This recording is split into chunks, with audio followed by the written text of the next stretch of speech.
ആരംഭിക്കുമ്പോൾ ഏതൊരു പരിപാടി ആരംഭിക്കുന്നത് ഒരു ഈശ്വര പ്രാർത്ഥനയാണെങ്കിൽ മൗനമായി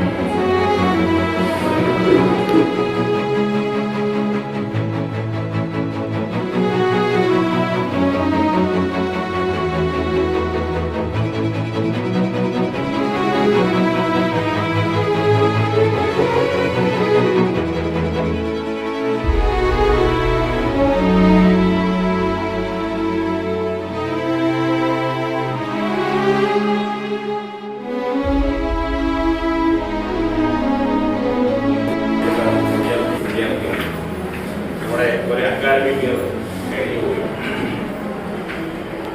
എനിക്ക് എത്ര വേഗത്തിലാണ് ഈ ദിവസം കടന്നുപോയി ആലോചിക്കുന്നത്. നിങ്ങൾ ഇന്നലെ വന്നതുപോലെയാണ് എനിക്ക് ഫീൽ ചെയ്യുന്നത്. ഇന്റർവ്യൂ നടന്നതും നിങ്ങളുടെ ക്ലാസ്സിനെ വളരെ പെട്ടെന്ന് നിങ്ങൾ കൃത്യം പറഞ്ഞ് നിങ്ങളുടെ അടുത്ത മേഖലയിലേക്ക് കടക്കുകയാണ്. ഈ അവസരത്തിൽ വലിയൊരു സംസാരത്തിനുള്ള പ്രസക്തിയില്ല. രണ്ട് കാര്യം മാത്രം പറയാൻ ആഗ്രഹിക്കുകയാണ്. നമ്മളുടെ കഴിവുകൾ, നമുക്കൊരാൾക്കുള്ള വ്യക്തിപരമായ കഴിവുകൾ അത് പല രീതിയിലാണ് പുറത്തുവരുന്നത്. ചിലർ അക്കാഡമിക് വിഷയങ്ങൾ, ചിലർ പാഠ്യേതര പ്രവർത്തനങ്ങൾ, ചിലർ മറ്റ് ചില കലാരൂപങ്ങൾ, എങ്ങനെയാണ് എന്ന് പറയാൻ കാര്യം ഇവിടെ നമ്മുടെ രാഷ്ട്രീയ മേഖലയുമായി ബന്ധപ്പെട്ട് കുറെ പ്രവർത്തനങ്ങൾ നമ്മൾ നടത്തിയിട്ടുണ്ട്. ഞാനിവിടെ നടന്നു പോകുമ്പോൾ ഓരോ കുട്ടികളും എന്താണ് ചെയ്യുന്നത് ഞാൻ സൊല്യൂഷൻ നിരീക്ഷിക്കാറുണ്ട്. അറിയില്ലെങ്കിൽ ഒരു പ്രാവശ്യം ഞാൻ കണ്ടുള്ളത് ഈ ഫുഡ് പ്രൊഡക്ഷനിലെ കുട്ടികൾ വളരെ ആത്മാർത്ഥമായി വളരെ കാര്യക്ഷമതയോട് കൂടി അവരെ ഏൽപ്പിച്ച ആ ഭാഗവും ഒരു മനോഹരമാക്കി നേടുന്നു.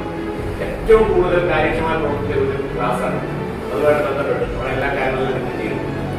അപ്പോൾ ഞാൻ മനസ്സിലാക്കേണ്ട കാര്യം എന്താണെന്ന് വെച്ചാൽ ഇത് നിങ്ങൾക്ക് പ്രയോജനം ചെയ്യും. ഈ ഒരു ആത്മാർത്ഥത ഈ പണ്ട് ഞാൻ എല്ലാവരും പറയാറുണ്ട്. ഒരാൾക്ക് എല്ലാവരുടെ സ്നേഹമുണ്ട്. ഒരാൾക്ക് അയാളുടെ അച്ഛനോട് സ്നേഹമുണ്ടെങ്കിൽ സ്വാഭാവികമായിട്ട് അമ്മയോട് സ്നേഹമുണ്ടാകും. നമുക്ക് ഭാവിയിൽ മകനോടും ഭാര്യയോടും സ്നേഹമുണ്ടായി എന്ന് പറയുന്ന പോലെ നമുക്ക് ഏതെങ്കിലും ആത്മാർത്ഥതയുള്ള ആളുകളാണെങ്കിൽ നമ്മുടെ ആത്മാർത്ഥത ചെല്ലുന്നിടത്തെല്ലാം നമ്മുടെ പ്രവർത്തനങ്ങളും തെളിയും. സ്വാഭാവികമായും ആ ആത്മാർത്ഥത നിങ്ങൾക്ക് ചെല്ലുന്ന സ്ഥലങ്ങൾ അറിയാതെ നിങ്ങൾ പോലും അറിയാതെ പ്രകടിപ്പിക്കുകയും അത് നിങ്ങളുടെ കരിയർ ഒരു വഴിത്തിരിവാകുകയും ചെയ്യുന്ന കാര്യത്തിൽ എനിക്ക് അത് സംശയം.